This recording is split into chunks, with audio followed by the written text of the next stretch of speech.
गौतम बुद्ध को निर्वाण कैसे प्राप्त हुआ? क्या हुआ था उस पूर्णिमा की रात को जिसने सिद्धार्थ को गौतम बुद्ध बना दिया? कैसे मिली गौतम बुद्ध को एनलाइटनमेंट, मोक्ष कह लीजिए या साल्वेशन कह लीजिए आप? क्या हुआ था ऐसा उस रात को?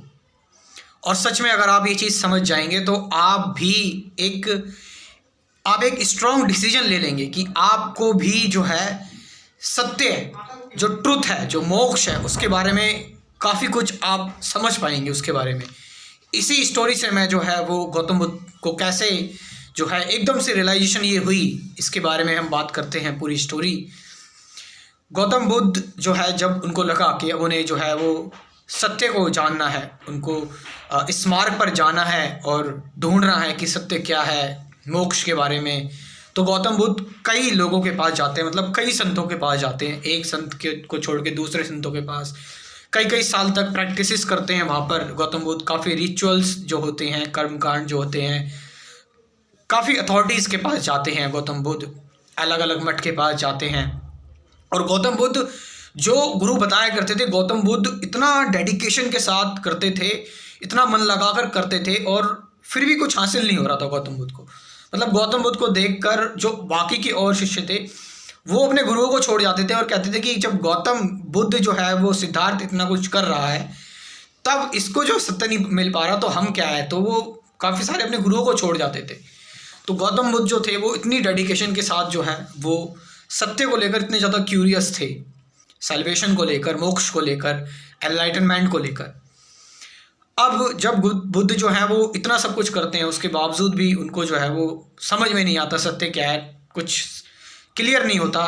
अब एक और लास्ट गुरु होते हैं, उनके पास जाते हैं गौतम बुद्ध, और जब उनके पास जाते हैं तो फिर वही जो गुरु होते हैं वो बुद्ध की डेडिकेशन देखकर और बहुत ही ज़्यादा शॉक्ड हो जाते हैं। वो कहते हैं मैंने ऐसे शिष्य कभी नहीं देखा। वो कहते थे कि अगर जो है वो 10 दिन का व्रत करना है तो बुद्ध जो है वो 20-20, 30-30 दिन का व्रत करते थे, मतलब हर चीज़ एक्स्ट्रा करते थे और बहुत ही ज़्यादा डेडिकेशन के साथ। लेकिन बुद्ध को वहाँ से भी निराशा जो है मिलती है और वहाँ से भी कोई ज्ञान प्राप्त नहीं होता बुद्ध को। तो ये चीज़ देखकर जो है वहाँ के उन गुरु के जो 5 शिष्य होते हैं वो बुद्ध से काफ़ी ज़्यादा मोटिवेट हो जाते हैं और कहते हैं कि इस गुरु से अच्छा है कि बुद्ध के साथ ही चल लो, क्योंकि बुद्ध से बहुत ज़्यादा इंस्पायर हो जाते हैं। तो वो 5 शिष्य जो है बुद्ध के पीछे पीछे जो है वो लग देते हैं बुद्ध के साथ साथ सत्य की खोज में। अब उस टाइम गौतम बुद्ध जो थे वो खाना पीना नहीं खा रहे थे, वो बस एक चावल का दाना लिया करते थे एक दिन में, बस एक चावल का दाना लिया करते थे। इस वजह से जो है वो काफ़ी बुद्ध जो थे वो काफ़ी कमज़ोर हो गए थे भटकते भटकते, और मतलब बिल्कुल उनके चमड़ी वगैरह जो है, गाल वगैरह पिचक गए थे, और कहा जाता है कि कमर और पेट जो है वो एक बन गए थे, इतना सपाट हो गए थे, फ्लैट हो गए थे एकदम। और एक अचानक एक नदी होती है, वहाँ से नदी को पार कर रहे होते हैं, निरंजना नदी नाम होता है उस नदी का। उस नदी को पार कर रहे होते हैं तो वो नदी जो है वो मुश्किल से यहाँ तक आती होगी, कमर तक आती होगी या थोड़ा कमर से ऊपर आती होगी। तो गौतम बुद्ध जो थे वो उस नदी को भी पार नहीं कर पाए, इतना ज़्यादा कमज़ोर हो गए थे। तो उस टाइम गौतम बुद्ध ने क्या करा, जब नदी को पार करने जा रहे थे, अब नदी को पार तो कर नहीं पा रहे क्योंकि बहुत ज़्यादा कमज़ोर हैं, हाँफ रहे हैं, बहुत ज़्यादा मचल रहे हैं, कुछ खाते हैं नहीं। तो वहीं पर एक पेड़ की शाखा थी, उससे जो है उसको पकड़ के ऊपर चढ़ गए और एक वृक्ष के, एक पेड़ के नीचे जाकर बैठ गए गौतम बुद्ध। उस पेड़ के नीचे जब जाकर बैठे तो गौतम बुद्ध जो है वो एक क्वेश्चन करने लगे, सवाल करने लगे कि यार ये सब कुछ मैंने करा, मुझे क्यों सत्य प्राप्त नहीं हुआ? मैंने इतनी सारी चीज़ें करी, इतने कर्म कांड किए, सबकी बात मानी मैंने, इतनी अथॉरिटीज़ को मैंने फॉलो किया, सब कुछ बहुत मन से किया, लेकिन फिर भी मुझे सत्य क्यों नहीं मिल रहा है? अब बुद्ध उस पेड़ पर बैठे थे, थके हुए थे, कुछ खाया नहीं था, बहुत ज़्यादा बेचैन से, परेशान से लग रहे थे और बहुत ज़्यादा तड़प रहे थे भूख। लेकिन वो होता है ना कि एक प्रतिज्ञा सी ले रखी होती है। तो क्या होता है, बुद्ध इस टाइम क्वेश्चन ही कर रहे होते हैं अपने आप से, जो ये सवाल जवाब ही कर रहे होते हैं कि अभी तक मुझे सत्य की जानकारी क्यों नहीं हुई, मुझे क्यों पता नहीं लगा ट्रुथ क्या है। तो उस टाइम पर एक लड़की होती है, उसने एक मन्नत मांगी होती है जो उसकी पूरी हो जाती है। तो उस वृक्ष के पास वो उस खीर को चढ़ाने के लिए आती है और उस वृक्ष के पास के नीचे बुद्ध भी बैठे होते हैं। तो वो लड़की देखती है कि बुद्ध जो है वही इतने ज़्यादा कमज़ोर है, इतने ज़्यादा परेशान है, तो खीर मैं इन्हीं को दे देती हूँ। तो वो खीर लड़की जो है वो बुद्ध को ही दे देती है, और उस टाइम बुद्ध जो है वो खीर को स्वीकार कर लेते हैं, क्योंकि बहुत ज़्यादा भूख लगी थी बुद्ध को और काफ़ी दिनों से कुछ खाया नहीं था। और बाकी कोई दिन होता, मतलब ऐसा नहीं है कि मतलब भूख लगी थी और भी ऐसी चीज़ें हैं, बट उस टाइम कुछ चल रहा था, बुद्ध के दिमाग में कुछ घटित हो रहा था, समथिंग रिवोल्यूशनरी कुछ हैपनिंग कुछ हो रही थी ऐसी, क्योंकि बुद्ध क्वेश्चन कर रहे थे, उन पुराने डाउट्स को क्लियर कर रहे थे, उन ऑर्थोडॉक्स चीज़ों को जो है वो क्वेश्चन कर रहे थे। तो बुद्ध ने क्या करा, क्योंकि उस टाइम उस प्रोसेस में थे, तो बुद्ध ने अपनी प्रतिज्ञा वगैरह जो भी उन्होंने ले रखी थी वो त्याग दी, और उस लड़की से जो है वो खीर ले ली।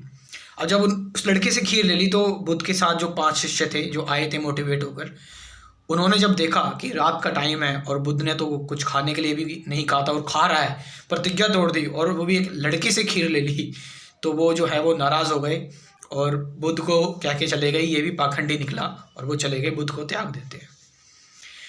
उस टाइम बुद्ध जो है खीर खा के सो जाते हैं, क्वेश्चन करते हुए, सारी चीज़ें करते हुए सो जाते हैं, और सोकर जब वो सुबह उठते हैं बुद्ध, तो सब कुछ नया पाते हैं, कुछ पुराना नहीं पाते, बिल्कुल एवरीथिंग इज़ न्यू, एक प्रेजेंट मोमेंट, एक लिव इन द मोमेंट वाली चीज़ हो जाती है उनके साथ। तो उस टाइम बुद्ध को समझ में आता है कि उस टाइम मेरे को सबसे ज़्यादा किस चीज़ की ज़रूरत थी। मैं क्वेश्चन कर रहा था, मैं इतनी सारी चीज़ें समझने की कोशिश कर रहा था, और उस टाइम मुझे भूख लगी, तो मेरे लिए सबसे ज़्यादा इम्पोर्टेंट चीज़ थी कि मैं पहले अपने आप को शांत करूं, पहले मैं अपने आप को जो है वो जो मेरी डिस्ट्रैक्शन है उससे मैं पहले अपने आप को बचाऊं। तो बुद्ध ने खीर खाई, और खीर खाने के बाद बुद्ध ने जब क्वेश्चन किए, जो पुरानी की पुरानी जो पास्ट की चीज़ें थी उन सबको बुद्ध ने क्या करा, त्याग दिया, क्वेश्चन करके त्याग दिया, क्योंकि कुछ उनसे हासिल नहीं हो रहा था, सारी अथॉरिटी को, सारे कर्म कांड को, सब कुछ। तो जो लोड था पास्ट का, इतना सारा जो लोड था वो एकदम से डिस्कार्ड कर दिया बुद्ध ने, और उसको पीछे हटा दिया, बिल्कुल नकार दिया, बिल्कुल ऐसे नकार दिया उस पास्ट को, जैसे कि जैसे एक शेर है, एक शेर आ गया तो हम जो है वो अगर हम देख लेंगे कि इस जगह पर शेर है तो हम उस जगह को जो है कभी नहीं जाएंगे, उस जगह पर बिल्कुल नहीं जाएंगे। तो बुद्ध को समझ में आ गया था जो पास्ट के जो थॉट्स हैं सारे के सारे जो हैं, और ये जो थॉट्स हैं जो मुझे कह रहे हैं बार बार कि ट्रुथ को जो पाने की चाह है, एक एम्बिशन जो है, जो आगे बढ़ने की जो दौड़ है, ये सारे की सारे जो थॉट की जो बम्बारमेंट है, ये एक्चुअल में ये सारी की सारी चीज़ें डिस्कार्ड करनी बहुत ज़्यादा ज़रूरी है, क्योंकि ये जो है ये साइकोलॉजिकल तरीके से मुझे बीट कर रही है सारी की सारी चीज़। तो बुद्ध ने जब ये देखा कि इन सारी चीज़ों को अलग हटाकर, कि बिल्कुल ऐसे ही अलग हटाकर कि जहाँ पर अगर शेर है तो वहाँ पर हम दोबारा नहीं जाएंगे, बिल्कुल इसी तरह से उनको लगा कि जो थॉट्स हैं सारे के सारे ये बेकार हैं, ये बिल्कुल उस शेर की तरह, अगर उनको वैल्यू दोगे तो इनके चक्कर में पड़ जाओगे, इनको इग्नोर करो। तो बुद्ध ने थॉट्स को रोका नहीं, इग्नोर करा बाकी सारी की सारी चीज़ों को, और थॉट्स को थॉट्स से ही एनालाइज किया, मतलब थॉट्स ही थॉट्स को देख रहे हैं, where the thinker becomes the thought, इस तरह से थॉट्स को बुद्ध ने देखा। और जब बुद्ध ने थॉट्स को इस तरह से देखा तो सिर्फ एक ही चीज़ सामने रही, एक ही चीज़ सामने आ गई, और सारी इमेजिनेशन और जो पास्ट की रिग्रेट्स थी, फ्यूचर की इमेजिनेशन थी, सब कुछ ख़त्म हो गया, और सामने सिर्फ एक ही चीज़ बची, वो थी reality, actual reality, the present moment. और बुद्ध ने उसे ही मोक्ष कह दिया। यही है निर्वाण, यही है एनलाइटनमेंट, जहाँ पर कुछ पाने की चाह नहीं, कुछ जो भूल गए उसका रिग्रेट नहीं, बस बिल्कुल अभी में, इस वक्त में, जीवन यही है, अभी इसी वक्त इस पल मौजूद है जीवन। ये बुद्ध को बहुत अच्छी तरह समझ में आ गया था उस रात को। असल में वो उस रात को समझ में नहीं आया था, वो मेहनत थी, वो काफ़ी सालों की मेहनत थी जिसने एक्सपीरियंस दिया, अनुभव दिया बुद्ध को। और अगर हम ठीक से ऑब्जर्व करें अगर उस चीज़ को, तो हम अभी भी ऐसा कर सकते हैं। तो सारी की सारी चीज़ें, जब एक्सपेक्टेशन, सारी पास्ट की वरीज, सब कुछ ख़त्म हो गया, तो बुद्ध एक नए व्यक्ति बन गए, एक न्यू पर्सन, एक चाइल्ड बन गए। अब जो है मतलब एक अलग ही तरीके के पर्सन बन गए बुद्ध। और उस टाइम बुद्ध जो है वो सिद्धार्थ से गौतम बुद्ध बने। तो ये बुद्ध की जो है वो एनलाइटनमेंट की कहानी है, जहाँ पर बुद्ध ने जो है वो अपने आप को, अपने थॉट्स को, थॉट से ही जो है वो ऑब्जर्व किया, थॉट्स ही थॉट्स को देख रहे हैं, थिंकर बिकम्स द थॉट। दृष्टा ही दृश्य बन गया, observer he observed, analyser is the analysed, experience is the experienced. तो यहाँ पर ये चीज़ हुई गौतम बुद्ध के साथ। सो इसका मतलब ये नहीं है कि हम जो है वो पास्ट की जो सारी चीज़ें उनको ध्यान न दें और फ्यूचर में जो सारी की सारी चीज़ें, but not be obsessed with it. आज का प्लान करें, आज के बारे में सोचें, अभी के बारे में सोचें, अभी के बारे में काम करें। लेकिन ये जो पास्ट की चीज़ें हैं और जो फ्यूचर की जो जितनी भी चीज़ें हैं, साइकोलॉजिकली इनको त्याग दें, साइकोलॉजिकली डेड हो जाएं, साइकोलॉजिकली कंप्लीटली मर जाएं, नॉट एक्चुअली साइकोलॉजिकली, क्योंकि सब कुछ इमेजिनेशन, सब कुछ थॉट की बम्बार्डमेंट से हो रहा है, कुछ एक्चुअल नहीं है। एक्चुअल वो है जो सामने दिख रहा है हमें, और जब एक्चुअल सामने दिखने लगेगा तो वही मेडिटेशन हो जाएगी, हर चीज़ में मेडिटेशन नजर आएगी फिर। तो ये बुद्ध का जो था वो एक, जो मैंने आपको एक्सप्लेनेशन दिया, यही था बुद्ध का निर्वाण। सो आपका इसमें क्या कहना है कंप्लीट, जो भी आपने इसके बारे में सुना और आपके भी कुछ एक्सपीरियंस होंगे, कमेंट करके ज़रूर बताएं। Thank you very much.